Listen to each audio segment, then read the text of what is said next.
আসসালামু আলাইকুম সবাইকে। আশা করি সবাই ভালো আছেন।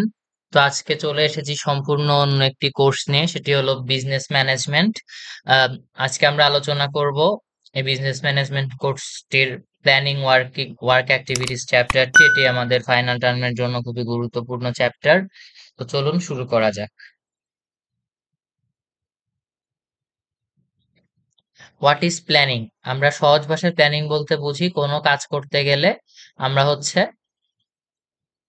কি করি, আমরা হচ্ছে কোনো কাজ করতে গেলে সেটা হচ্ছে আগে থেকে চিন্তা ভাবনা করে রাখি যে কি করবো। ধরেন একটা পিকনিকের প্ল্যান হলো, আমরা হচ্ছে পিকনিকে যাব, তার জন্য হচ্ছে কোথায় যাব সে লোকেশনটা ঠিক করা, তারপরে হচ্ছে ট্রান্সপোর্ট, ওখানে অ্যাকোমোডেশনের ব্যবস্থা করা। তো সবকিছু মিলায় টিলায় আমার সহজ ভাষায় প্ল্যানিং বলতে যেটা বুঝি এখানে সেটাই বুঝিয়েছে। দেখেন, প্ল্যানিং এর বেশ কয়েকটা টার্ম রয়েছে। It's concern with both ends, what এবং মিনস হবে, যারা কিসের জন্য এবং কিভাবে হবে এই জিনিসটা এনশিওর করতে হবে।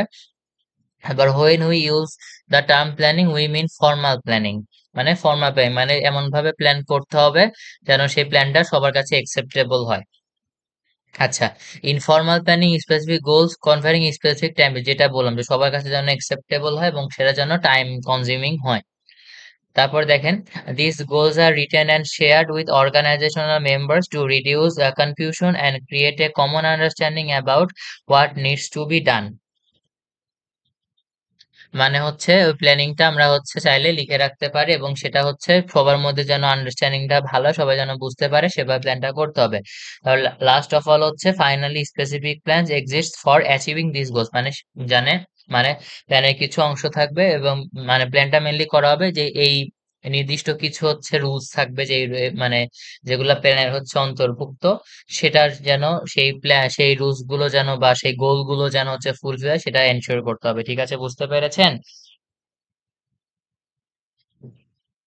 ঠিক আছে, তো আবার চলে আসেন নেক্সটে। Why do managers plan? মানে একটা কোম্পানির হচ্ছে ম্যানেজার বা কোনো অর্গানাইজেশনের ম্যানেজার কেন প্ল্যান করে? Provide direction to managers and non managers, মানে কাজ করার ওয়ে দেখিয়ে দেয়, সেটা হচ্ছে ম্যানেজার নন ম্যানেজার মানে যত প্রকার এমপ্লয়ি আছে সকলকেই সে ডিরেকশন দিয়ে দেয়। রিডিউস আনসার্টেন, মানে কোনো ধরনের কোনো হচ্ছে আহ দুর্ঘটনা ঘটলে সেটা যেন কমে আসে, সেই জন্য আগে থেকে ম্যানেজার প্ল্যান করে।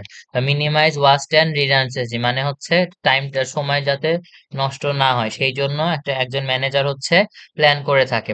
রিপিটেড আননেসেসারি, এবং প্ল্যানটা যেন বারবার করতে নয় সেজন্য সে ডিরেকশন দিয়ে থাকে। তারপর establish the goals or standards, মানে হচ্ছে প্ল্যানটা একটা ভিত্তি বা হচ্ছে বেজের উপর করে তৈরি করা হয় যেন সেটা সবার কাছে একসেপ্টেবল হয় এবং প্ল্যানটা যাতে সাকসেসফুল হয়, যেন বারবার একই প্ল্যান বা বারবার একই কাজ করতে না হয়। আপনাদের একটা কথা বলে রাখি, যে কোনো ক্ষেত্রে প্ল্যান করার ক্ষেত্রে এমন ভাবে প্ল্যান করবেন যেন প্ল্যানটা হচ্ছে মানে ব্যর্থ যেন না হয়, মানে প্ল্যানটা যেন কোনোভাবেই হচ্ছে মিস যাতে না হয়। মানে সবসময় যেন চেষ্টা করবেন এমন ভাবে প্ল্যান করার জন্য সে যেন কোনো না কোনো ভাবে সাকসেস, সেই জন্য হাট করে কোনো প্ল্যান করবেন না। সবাই হচ্ছে একটু চিন্তা ভাবনা করে যে কোনো বিষয়ে মাথা ঠান্ডা রেখে প্ল্যান করার চেষ্টা করবেন। ঠিক আছে, বুঝতে পেরেছেন? ঠিক আছে, চলে যাচ্ছে হচ্ছে পরবর্তী স্লাইডে। আচ্ছা, প্ল্যানিং আর পারফরমেন্স হচ্ছে রিলেশনশিপ। ইজ প্ল্যানিং ওয়ার্থওয়াইল, মানে প্ল্যানিং কি আসলে আমাদেরকে করতে হবে, প্ল্যানটা কি গুরুত্বপূর্ণ? হ্যাঁ, অবশ্যই প্ল্যানটা গুরুত্বপূর্ণ। Formal planning is associated with positive financial, মানে ফর্মাল প্ল্যানিং এর সাথে পজিটিভ ফিনান্সিয়াল রেজাল্টটা জড়িয়ে আছে। তারপর আসেন, quality of planning implementation is more important than the amount of it, মানে যেটা বললাম যে এমন ভাবে প্ল্যান করবেন সেই প্ল্যানটা যেন সাকসেসফুল, এমন কোনো প্ল্যান করবেন না সেই প্ল্যানটা যেন লাস্ট মোমেন্টে গিয়ে বাতিল হয়েছে। আমরা অনেকেই প্ল্যান করি, অনেক কিছু করব, কিন্তু সেটা যখন এক্সিকিউট হবে তার আগে হচ্ছে প্ল্যানটা বাতিল হয়ে যায়। তাই এমন যেন নয়, জিনিসটা সবাই মাথায় রাখবেন, এমন ভাবে প্ল্যান করবেন যেন প্ল্যানটা সাকসেসফুল হয়। তারপর external factors can reduce the impact of planning on performance. Planning performance relationship seems to be influenced by the planning time frame, মানে মানে হচ্ছে একটা নির্দিষ্ট টাইমের মধ্যে গণ্ডির ভিতরে, মানে যে সময়টা মাথায় রেখে প্ল্যান করবেন যে কোন সময় কি প্ল্যান করা হচ্ছে, এই জিনিসটা অবশ্যই অবশ্যই মাথায় রাখবেন। ঠিক আছে,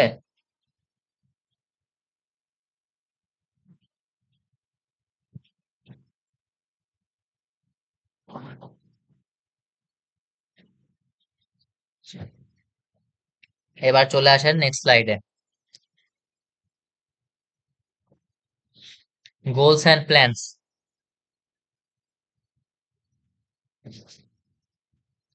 দেখেন গোলস এন্ড প্ল্যানস এর মধ্যে কি বলেছে, planning is often called the primary management function. হ্যাঁ, প্রাইমারি ম্যানেজমেন্ট মানে প্রাথমিক ম্যানেজমেন্ট, মানে প্রাথমিক একটা জিনিস ম্যানেজ করার জন্য সর্বপ্রথম যে জিনিসটা দরকার হয় সেটাকে আমরা হচ্ছে প্ল্যানিং বলে থাকি। Because it establish the basis for all other things manager do as they organize lead and control. শুরুতেই যেটা বলেছি যে একটা প্ল্যান আপনাদেরকে এক্সিকিউট করতে গেলে কিছু জিনিস মাথায় রাখতে হবে, কিছু বেসিস বা ভিত্তির উপর বেস করে আমরা যে কোনো বিষয় প্ল্যান করে থাকি, সেখানে সেই জিনিসটাই বলা হয়েছে। It involves two important aspects, goal and plan, মানে লক্ষ্য থাকবে আর হচ্ছে প্ল্যান থাকবে, কি করবেন সেটা নিয়ে হচ্ছে আর হচ্ছে ভাবনা চিন্তা করতে হবে। গোল, অবজেক্টিভ কি, desired outcomes or targets to be achieved, মানে এই প্ল্যানটা করে আপনি সাকসেসফুল কিনা সেটাই হচ্ছে সহজ ভাষায় গোল। এবং সেই জন্য যাতে প্ল্যানটা এক্সিকিউট হয় সেভাবেই হচ্ছে গোলটা নির্ধারণ করে সেভাবেই, এবং প্ল্যানে যেন টাইম কনজিউম হয় সেই জিনিসটা মাথায় রেখে প্ল্যান করবেন।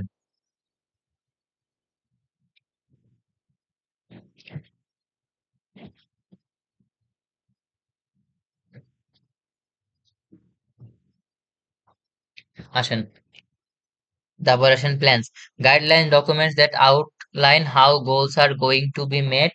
দে usually include resources allocation schedules and other necessary actions to accomplish the goals. As managers plan, they develop both goals and plans. মানে একটা ম্যানেজার হচ্ছে লক্ষ্যও ঠিক করবে আবার হচ্ছে প্ল্যানটাও ঠিক করবে, ঠিক আছে? চলে আসেন, তারপর আসেন হচ্ছে টাইপস অফ গোল। গোল কয় মানে লক্ষ্য কত প্রকার বা কি কি ধরনের লক্ষ্য হতে পারে, দেখেন। We can classify most companies' goals as either financial or strategic. দুই ধরনের গোল, একটা হচ্ছে ফিনান্সিয়াল, একটা হচ্ছে স্ট্র্যাটেজিক। এটা এমসিকিউর জন্য গুরুত্বপূর্ণ, সবাই মার্ক করে রাখেন। দেখেন, financial goals are related to the financial performance of the organization, profit, market share, while strategic goals are related to all other areas, competitive position, quality of offerings, uh, commitments, and value proposition of an organization performance। বুঝতে পেরেছেন?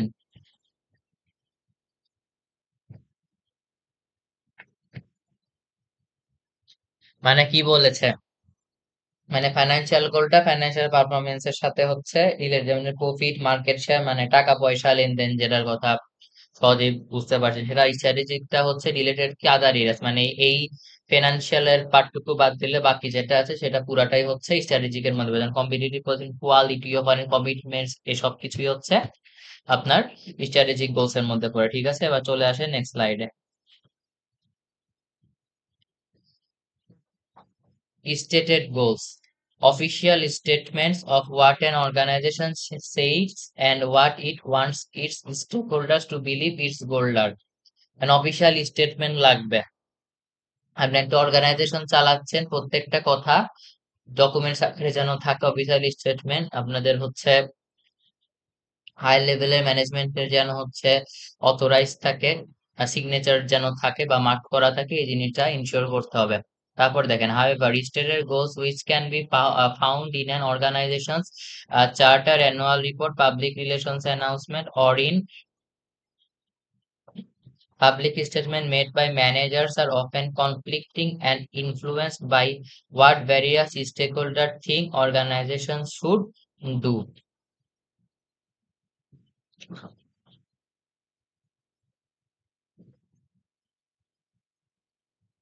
এবার চলে আসেন real goals. এগুলা কি, those goals an organization actually pursues and observe what organizational member are doing। Real goal মানে হচ্ছে কোম্পানির টপ লেভেল ম্যানেজমেন্ট প্রত্যেকটা তাদের এমপ্লয়ি, যে ধরনের মানে যে কোনো ধরনের এমপ্লয়ি হতে হবে, তাদের দিকে তীক্ষ্ণ নজর নজর রাখবে এবং অবজার্ভ করবে, তাদের কাজগুলো পর্যবেক্ষণ করবে, যাতে মানে কাজটা কিভাবে হচ্ছে বা গোলটা কিভাবে নিশ্চিত করা যায় সেটা, মানে অর্গানাইজেশন পজিশনে কিভাবে চলছে এ ব্যাপারে হচ্ছে ইনশিওর থাকতে হবে। তারপরে দেখেন অ্যাকশনস ডিফাইন প্রায়োরিটিস, মানে হচ্ছে কে কাজটা কতটুকু গুরুত্ব দিচ্ছে সেটা দিতে হবে, আর প্রায়োরিটির উপর ডিপেন্ড করে অ্যাকশন নিতে হবে, ঠিক আছে?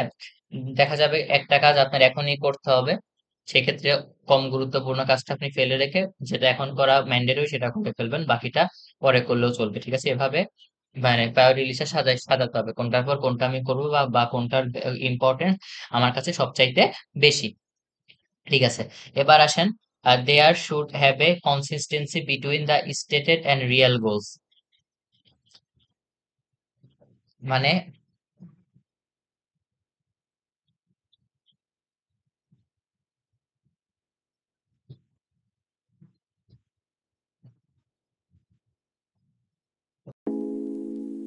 Thanks for watching. If you find it helpful, then hit the like button and share with your friends. Subscribe this channel. Stay with the Solution.